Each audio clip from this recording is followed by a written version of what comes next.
আসসালামু আলাইকুম রহমতুল্লাহ। প্রিয় বন্ধুরা, আশা করছি সকলেই ভালো আছেন এবং সুস্থ আছেন।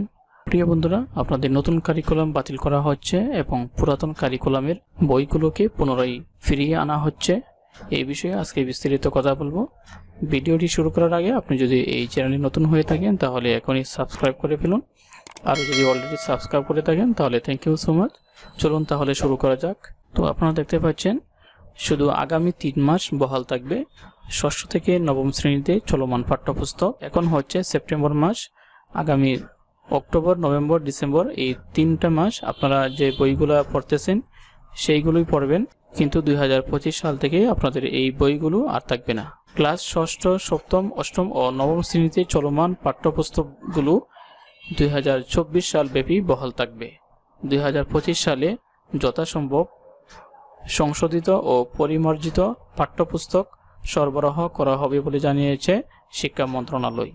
রবিবার 1 সেপ্টেম্বর শিক্ষা মন্ত্রণালয়ের মাধ্যমিক ও উচ্চ শিক্ষা বিভাগের উপসচিব মুসাম্মদ রহিম আক্তার স্বাক্ষরিত পরিপত্র থেকে এই তথ্য জানানো হয়েছে। পরিপত্রে বলা হয়, জাতীয় শিক্ষাক্রম 2022-এর বিষয়ে মাঠ পর্যায়ে অভিজ্ঞতা তথা অংশীজনদের অভিমত, গবেষণা ও জরিপ থেকে প্রাপ্ত তথ্য অনুসারে এই শিক্ষাক্রম বাস্তবায়নে শিক্ষকগণের প্রয়োজনীয় প্রস্তুতির ঘাটতি, পাঠ্য বিষয়বস্তু ও মূল্যায়ন পদ্ধতি সম্পর্কে অস্পষ্টতা ও নেতিবাচক ধারণা, প্রাতিষ্ঠানিক সক্ষমতার প্রকট অভাব ইত্যাদি নানাবিধ বাস্তব সমস্যা বিদ্যমান থাকায় উক্ত শিক্ষাক্রম বাস্তবায়নযোগ্য নয় মর্মে প্রতীয়মান। তো দেখেন ক নম্বরে, ক্লাস প্রথম, দ্বিতীয় ও তৃতীয় শ্রেণীর পাঠ্যপুস্তকের সাথে ধারাবাহিকতা রেখে ইতিমধ্যে চতুর্থ ও পঞ্চম শ্রেণীর পাঠ্যপুস্তকগুলোর পাণ্ডুলিপি প্রয়োজনীয় সংশোধন ও পরিমার্জন করে মর্দন করা হবে।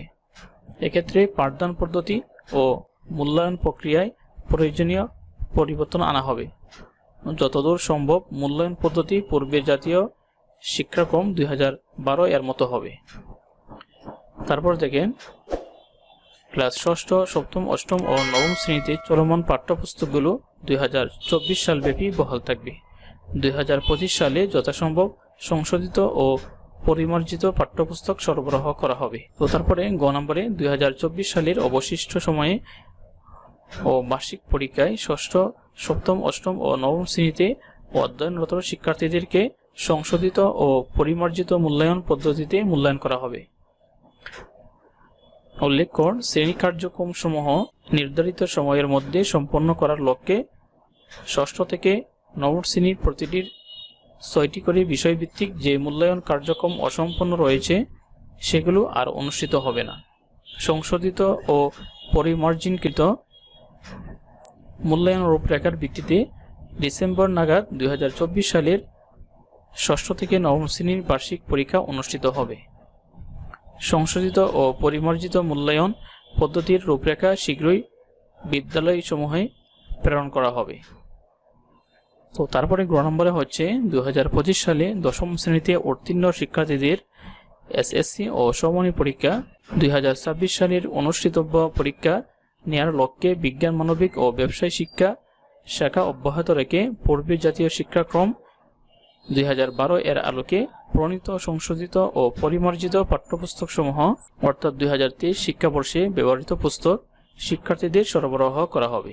জাতীয় শিক্ষাক্রম 2012 অনুসারে প্রণীত শাখা বিজ্ঞান, মানবিক ও ব্যবসায় শিক্ষা ভিত্তিক এই পাঠ্যপুস্তকসমূহের একটি সংক্ষিপ্ত পাঠ্যসূচি প্রণয়ন করা হবে, যাতে শিক্ষার্থীরা এক শিক্ষাবর্ষের মধ্যেই পাঠ্যসূচিটি সম্পন্ন করতে পারে।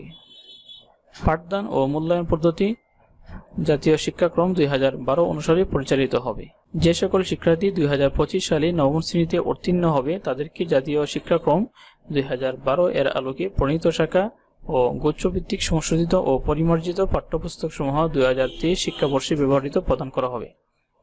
এই সকল শিক্ষার্থী নবম ও দশম শ্রেণী মিলে 2 শিক্ষাবর্ষে সম্পূর্ণ পাঠ্যসূচি শেষে 2027 সালের এসএসসি ও সমমানের পরীক্ষায় অংশগ্রহণ করবে। মূল কথা হচ্ছে, ক্লাস ষষ্ঠ থেকে নবম শ্রেণী পর্যন্ত তারা যে বইগুলো পড়তেছিল তারা সেই বইগুলি 2024 সাল পর্যন্তই পড়তে হবে। এই 3টা মাস, আগামী অক্টোবর, নভেম্বর, ডিসেম্বর, এই 3টা মাস এবং ক্লাস 10 বা 9-এ যারা রয়েছেন তাদের কি হবে, তারা সায়েন্স, কমার্স এবং আর্টস নেবে এবং আগে যেমন পরীক্ষা পদ্ধতি ছিল তেমনই থাকবে। আর যারা ক্লাস 9 থেকে 10-এ চলে গেছে তাদের আর 3টা মাস রয়েছে, তারা কি করবে, তাদের জন্য কিন্তু পূর্বের যে বইগুলো ফিরিয়ে আনা হচ্ছে ওই বইগুলো পড়ে তারা 2025 সালে এসএসসি পরীক্ষা দিবে এবং 2024 সালে সম্পূর্ণরূপে পাঠ্যপুস্তক বাদ দিবে না। নতুন কারিকুলাম এবং পূর্বের কারিকুলাম এই দুইটার সমন্বয়ে পরীক্ষা পদ্ধতি থাকবে। তো এটাই ছিল আজকের মতো ভিডিও। আজকের মতো এখানে শেষ করছি। আল্লাহ হাফেজ। আসসালামু আলাইকুম।